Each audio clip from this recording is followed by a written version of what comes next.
वहीं ट्रंप ने साफ कहा हमले और भी जोरदार होंगे।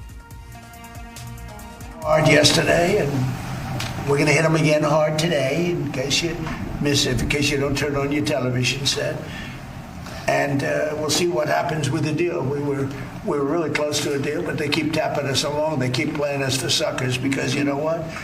They dealt with some very stupid presidents. I have to say that. I'm embarrassed to say it. अमेरिकी रक्षा मंत्री का कहना है कि या तो ईरान डील कर ले वरना अंजाम के लिए तैयार रहे। Central Command will be busy tonight because President Trump said we will be hitting Iran hard, and we will be. Because Iran has a chance to make a good deal, a great deal, to codify what they said they've been willing to do, and they haven't been willing to do it. अमेरिकी सदर Donald Trump की Iran को चेतावनी, Iran को कीमत चुकानी होगी। Iran समझौते पर बातचीत करने में काफी वक्त लगा रहा है।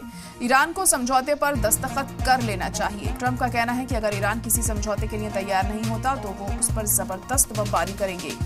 तो ट्रंप ने फिर धमकी दी है यहाँ पर और कहा है कि अगर ईरान जल्द से जल्द दस्तखत नहीं करता है समझौते पर तो उसे अंजाम भुगतना होगा और जबरदस्त बमबारी अमेरिका करेगा।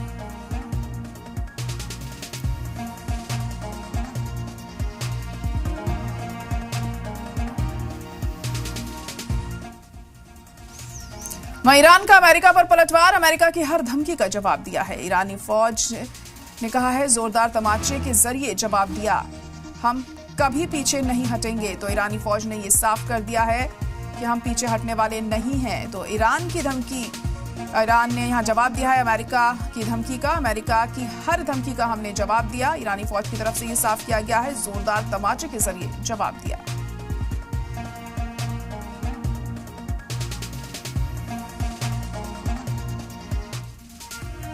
अमेरिका का सेट्टेबेलो जहाज पर हमला, ओमान की खाड़ी में जहाज को निशाना बनाया। जहाज ने हिदायत पर अमल नहीं किया, ये कहना है अमेरिका का। 24 घंटे में भारतीय क्रू वाले जहाज पर लगातार दूसरा हमला, हमले के बाद 3 भारतीय क्रू मेंबर्स लापता।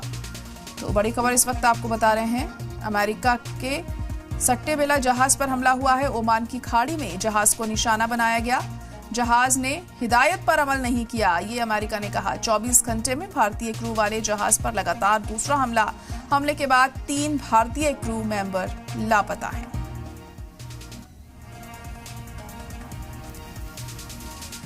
तो जहाज पर हमला हुआ है, यहां पर सेट्टेबेलो जहाज पर अटैक किया गया। ओमान की खाड़ी में इस जहाज को निशाना बनाया गया है और कहा जा रहा है अमेरिका की तरफ से कि जहाज ने हिदायत पर अमल नहीं किया, इस वजह से उस पर अटैक हुआ। 24 घंटे में भारतीय क्रू वाले जहाज पर लगातार ये दूसरा हमला है। हमले के बाद 3 भारतीय क्रू मेंबर भी लापता हैं।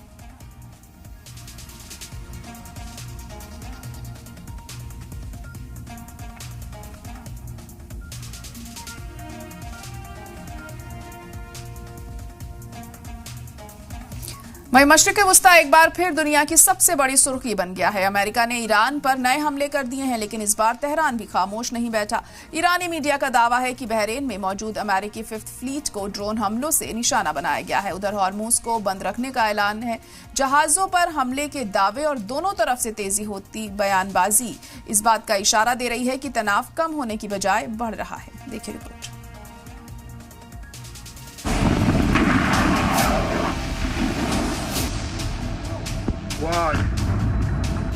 मशरिक़ वुस्ता में तनाव एक बार फिर इंतहाई खतरनाक मोड़ पर पहुंच गया है। ईरानी मीडिया के मुताबिक तेहरान ने ड्रोन हमलों की एक नई लहर में बहरीन में मौजूद अमेरिकी 5th फ्लीट को निशाना बनाया है। ये कार्रवाई ऐसे वक्त में सामने आई है जब अमेरिका ने ईरानी सरजमी पर अपने ताज़ा हमले मुकम्मल करने का दावा किया है। अमेरिकी सेंट्रल कमांड ने बयान जारी करते हुए कहा कि उसकी फौज ने ईरान भर में military surveillance system, communication network और एयर डिफेंस ठिकानों को निशाना बनाया। दूसरी जानिब ईरानी मीडिया का कहना है कि मुल्क के जुनूबी इलाकों, खासतौर पर स्ट्रेट ऑफ हॉर्मुज के करीब कई जोरदार धमाकों की आवाजें सुनी गईं। इन हमलों के बाद इस्लामिक रेवोल्यूशनरी गार्ड कॉर्प्स ने सख्त रुख अपनाते हुए ऐलान किया कि स्ट्रेट ऑफ हॉर्मुज अगली इत्तला तक बंद रहेगा। IRGC का कहना है कि अमेरिकी फौजें बार बार सीज फायर की खिलाफ वर्जी कर रही हैं, इसीलिए यह कदम उठाया गया है। हालांकि अमेरिका ने इस इल्जाम को पूरी तरह खारिज कर दिया है। ईरानी मीडिया के मुताबिक IRGC ने दावा किया है कि हॉर्मुज से गुजरने की कोशिश करने वाले 2 जहाजों को निशाना बनाया गया। इससे पहले ईरान चेतावनी दे चुका था कि इस अहम समुद्री रास्ते से गुजरने वाले किसी भी जहाज को टारगेट बनाया जा सकता है। सियासी मोर्चे पर भी बयानबाजी तेज हो गई है। अमेरिकी सदर डोनाल्ड ट्रंप ने कहा था कि अगर तेहरान जंग खत्म करने के लिए समझौते में देर करता रहा तो उसे सख्त नतीजों का सामना करना पड़ेगा। जवाब में ईरान के सदर मसूद पेजेश्कियान ने दो टूक अंदाज में कहा कि ईरान किसी भी दबाव, धमकी या बाहरी दबदबे के आगे झुकने वाला नहीं है और मुल्क अपने मौकिफ पर मजबूती से कायम रहेगा। मौजूदा हालात ये दिखाते हैं कि दोनों मुल्कों के दरमियान तनाज़ा कम होने की बजाय और ज्यादा बढ़ता नजर आ रहा है। खाड़ी के पानी से लेकर सियासी मैदान तक हर जगह टकराव की गर्मी महसूस की जा रही है। दुनिया की निगाहें अब इस बात पर टिकी हैं कि आने वाले दिनों में ये तनाव किस सिमत में जाता है और क्या हालात सिफारती बातचीत की तरफ लौटते हैं या टकराव का दायरा और वसी होगा। ब्यूरो रिपोर्ट, सलाम टीवी।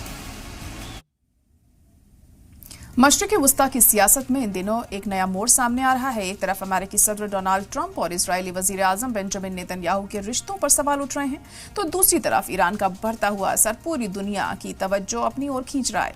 क्या ट्रंप अब भी नेतन्याहू पर उतना भरोसा करते हैं जितना पहले करते थे?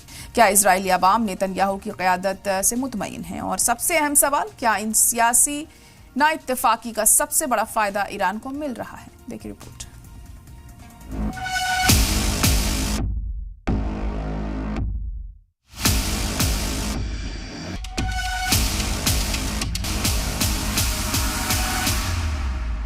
मशरिक़ वस्ता की सियासत एक नए मोड़ पर खड़ी नजर आ रही है। अमेरिकी सदर डोनाल्ड ट्रंप और इजरायली वजीर आजम बेंजामिन नेतन्याहू के दरमियान रिश्तों में पैदा होने वाली तनातनी अब खुलकर सामने आने लगी है। एक तरफ ट्रंप ने नेतन्याहू के मुस्तकबिल में सियासत पर सवाल उठाए, तो दूसरी तरफ इजराइल के अंदर भी ये बहस तेज हो गई है कि क्या ट्रंप अब भी इजराइल की सलामती को अपनी अव्वल तरजीह समझते हैं या नहीं। हाल ही में एक निजी न्यूज के नुमाइंदे जोनाथन काल से टेलीफोनिक बातचीत में ट्रंप ने नेतन्याहू की सियासी जिंदगी की तारीफ, लेकिन साथ ही ये सवाल भी उठाया कि क्या वे अगला इंतखाब लड़ना चाहते हैं। ट्रंप ने उन्हें जंगी दौर के वजीर आजम करार दिया और कहा कि अमेरिका और इजराइल जल्द ही जंग जीत जाएंगे, एक न एक तरीके से। हालांकि नेतन्याहू की लिकुड पार्टी ने फौरन जवाब देते हुए कहा कि अगला इंतखाब जरूर लड़ेंगे और कामयाबी भी हासिल करेंगे। लेकिन हकीकत यह है कि अक्टूबर 2023 के हमलों के बाद से इजराइल की सियासत में नेतन्याहू की मकबूलियत लगातार दबाव में है। ताज़ा सर्वे बताते हैं कि इजरायलियों की बड़ी तादाद चाहती है कि नेतन्याहू अब दोबारा चुनाव न लड़े। इन तमाम हालात के बीच सबसे अहम सवाल ईरान के बढ़ते असर का है। पिछले महीनों में ईरान ने न सिर्फ अपनी फौजी और सियासी मौजूदगी को मजबूत किया, बल्कि पूरे इलाके में अपने असर और रसूख को भी बढ़ाया है। लेबनान में हिजबुल्लाह, यमन में हौसी और दूसरे इलाकाई गिरोहों के जरिए ईरान लगातार इजराइल और उसके हामियों पर दबाव बनाए हुए है। अमेरिका और ईरान के दरमियान जारी मुतवक्के मुआहिदे के बातचीत ने भी इजराइल में बेचैनी पैदा कर दी है। इजरायली अवाम की बड़ी तादाद को डर है कि अगर वॉशिंगटन तेहरान के साथ कोई समझौता कर लेता है तो इससे ईरान को और ज्यादा ताकत मिल सकती है। इसी वजह से सर्वे में सिर्फ 32% लोगों ने यकीन जताया कि अमेरिका ईरान समझौता बैलिस्टिक मिसाइलों के खतरे को खत्म कर सकेगा। इजराइल डेमोक्रेसी इंस्टीट्यूट के सर्वे के मुताबिक सिर्फ 44% इजराइल अब ये मानते हैं कि ट्रंप इजराइल की सलामती को अपनी बुनियादी तरजीह समझते हैं। मार्च में ये आंकड़ा 60% था। ये गिरावट इस बात का इशारा है कि इजरायली अवाम के एक हिस्से को लगने लगा है कि ट्रंप अपने बड़े स्ट्रैटेजिक मकसद के लिए ईरान के साथ बातचीत को तरजीह दे सकते हैं। हाल ही में ट्रंप ने इजराइल को लेबनान में फौजी कार्रवाई महदूद करने की नसीहत भी दी थी, जबकि अमेरिका तेहरान के साथ मुताल्लिक बातचीत को आगे बढ़ाने की कोशिश कर रहा है। इससे भी इजराइल के अंदर शुबहात बढ़े हैं। मौजूदा हालात में ट्रंप और नेतन्याहू दोनों सियासी दबाव का सामना कर रहे हैं। नेतन्याहू को अपने मुल्क के अंदर बढ़ती मुखालिफत का सामना है, जबकि ट्रंप को ये साबित करना होगा कि वह अब भी इजराइल के मजबूत हामी हैं। अगर अमेरिका और इजराइल के रिश्तों में दरार और गहरी होती है तो इसका सबसे बड़ा फायदा ईरान को मिल सकता है, जो पहले ही मशरिक़ वस्ता की सियासत में एक अहम और असरदार खिलाड़ी बन चुका है। ब्यूरो रिपोर्ट, सलाम टीवी।